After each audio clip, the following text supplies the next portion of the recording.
thématique, donc je vais rejoindre un peu les présentations qui ont été faites ce matin, donc sur les travaux d'édition. Et je réalise mon mémoire en fait sous la direction de Madame Doyen.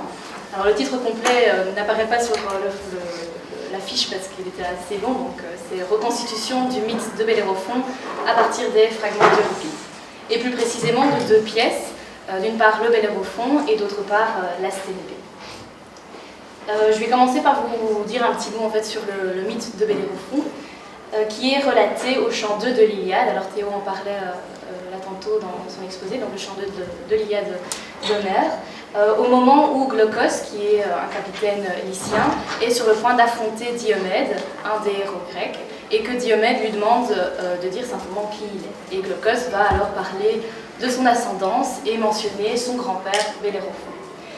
Bellérophon est le fils de Glaucos, donc au niveau d'originalité, c'est pas trop ça, mais bon, fils de Glaucos et petit-fils de Sisyphe, qui est le fondateur mythique de Corinthe. Après avoir commis un meurtre et afin de se faire purifier, il se rend à la cour du roi Proïtos, qui est le roi de Tyrinthe, et de sa femme, que Homère nomme Antea, Anté si on veut dire ça de manière française, mais que les auteurs tragiques appellent plutôt Sténébé. Et celle-ci, évidemment, tombe très très amoureuse de Bellérophon. Elle tente de le séduire à tout prix, mais en vain. Alors, furieuse d'avoir été rejetée, elle se rend auprès de son mari et elle accuse le Corinthien d'avoir tenté de lui faire violence. Comme les lois de l'hospitalité empêchaient le roi Proïtos de mettre à mort son hôte, il envoie dès lors Bellérophon en Lycie, auprès de son beau-père, le roi Iobatès, donc le roi de Lycie, donc région en Asie mineure. Et il l'envoie avec des tablettes funestes sur lesquelles est écrit un message, à savoir faire périr Bellérophon. Et c'est ainsi que Iobatès envoie Bellérophon dans différents combats, combattre donc différentes créatures, différents peuples, en espérant qu'il se fasse tuer. Et malheureusement pour lui, il en revient à chaque fois vainqueur. Donc il affronte d'abord la chimère, cette créature fantastique qui crache du feu, qui est lion par devant, serpent par derrière, avec une petite tête de chèvre au milieu. Puis il combat les Solimes, qui sont un peuple très belliqueux et ennemi des Lyciens, puis les Amazones, et enfin des hommes d'élite d'Iobatès qui lui avaient tendu un piège.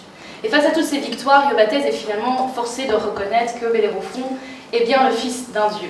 Alors, je vous avais parlé de Glaucos, ce qui est en fait le père mortel, mais donc Bellérophon a aussi un père divin.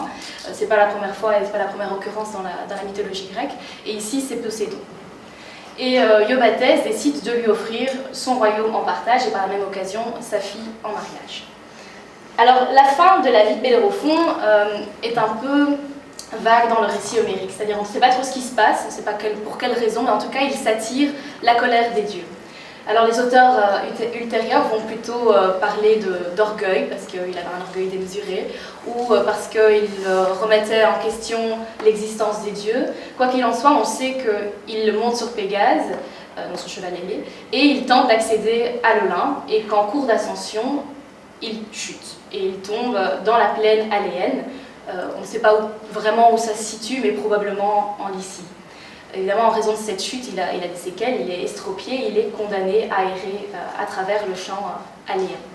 Et c'est vraiment cette fin malheureuse et pathétique qui constitue le noyau de l'intrigue de la première pièce que j'étudie, à savoir le Bellérophon.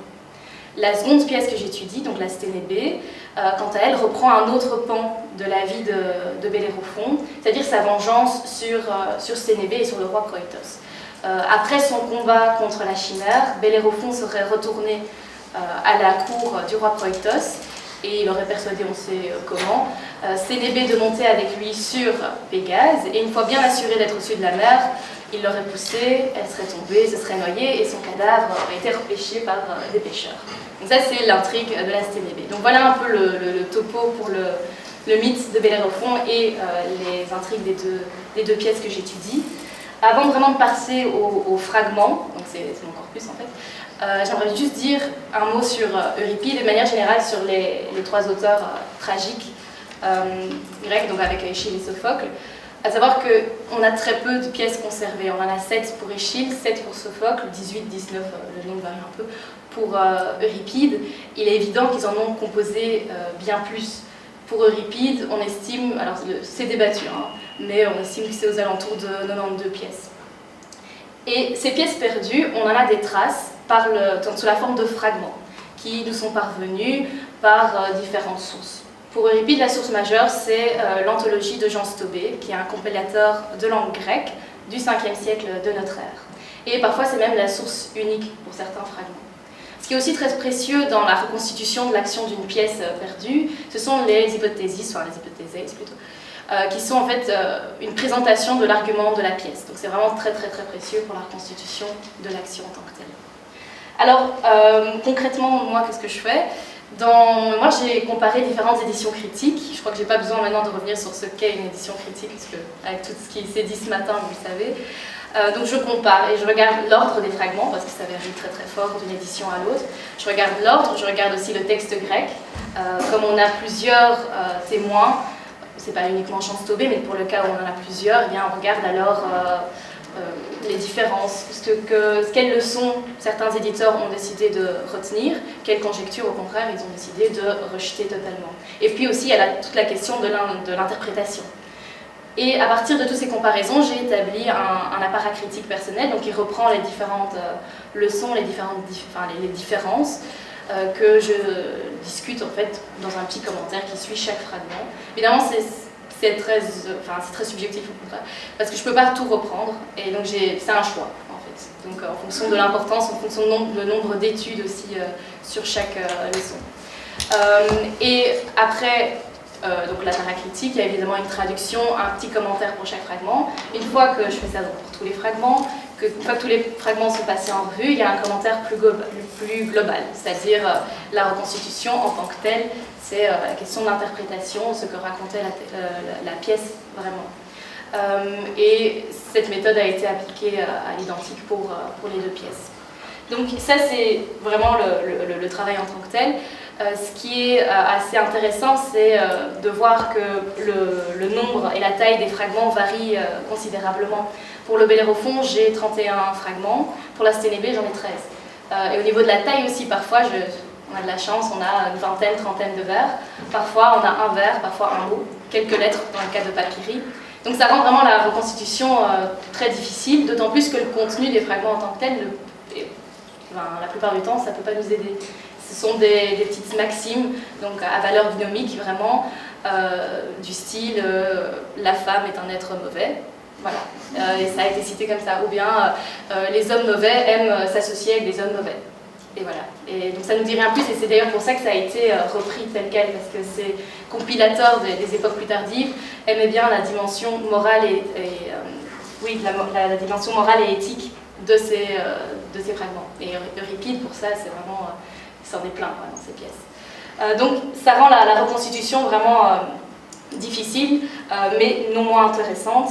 Ce sont des problématiques dont il faut tenir compte évidemment tout au long du travail. Mais ce qui est vraiment intéressant, c'est de voir comment les différents érudits ont interprété tel ou tel fragment, comment ils les ont agencés.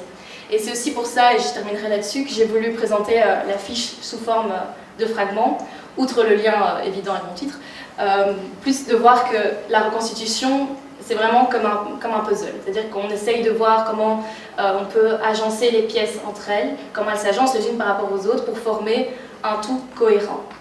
Et il faut bien sûr garder en tête qu'on n'aura jamais un puzzle complet et qu'il manquera toujours des petits éléments. Voilà, merci de m'avoir écouté.